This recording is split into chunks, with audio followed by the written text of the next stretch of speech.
You can't stop thinking about them. They're in your head, your chest, your gut. You know it's not healthy. You know it hurts. But still, you crave them. This isn't just about attraction. This isn't love. It's a chemical loop.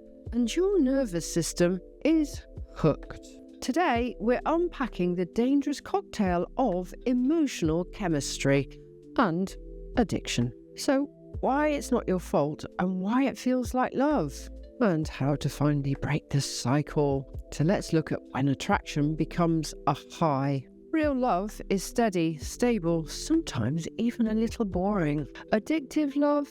That's different. Addictive love is intense highs followed by deep crashes, obsessive thoughts and panic when you're apart, craving validation like it's a hit of dopamine. This isn't romance, it's a survival loop, and your brain is in on it. Each time they pull you close, then withdraw, give mixed messages, make you feel like you're the problem, your brain releases cortisol, which is for stress, and dopamine relief in waves.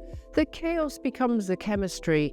You're not in love, you're in withdrawal. So let's look at the psychology of emotional addiction. If you grew up around emotional inconsistency, your body learned that love comes in spikes and silence. So now you're wired to chase intensity and not intimacy. You confuse anxiety for excitement, obsession for devotion, chaos for passion. Your nervous system feels most alive when it's on edge. Calm feels boring, steady feels off. This is emotional addiction. The chase becomes the drug, the drama becomes the reward. You know it's not good for you, but every time they text, love bomb, or breadcrumb you, you're back in. You light up, not because you trust them, but because your brain wants that hit. So let's look at why you keep going back. You say you're done. You block them. You write everything down. You cry. You delete the pictures. But then a message, a memory, a wave of loneliness. And suddenly you're back. Not because you're weak, but because your body remembers the high. You can't help yourself.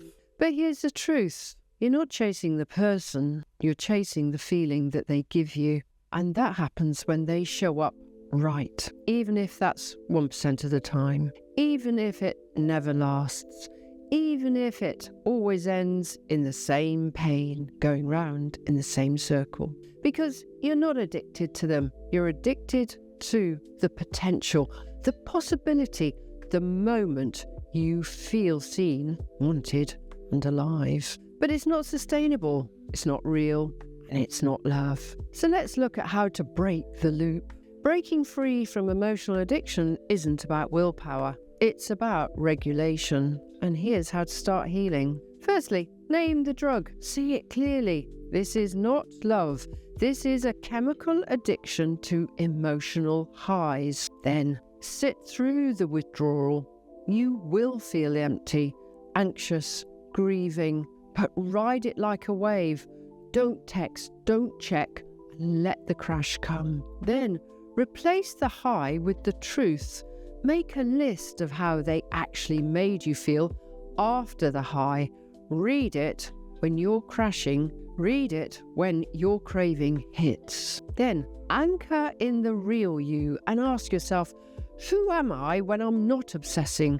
Rebuild that identity. Then choose boring love. Start rewiring by connecting with people who feel safe, not stimulating.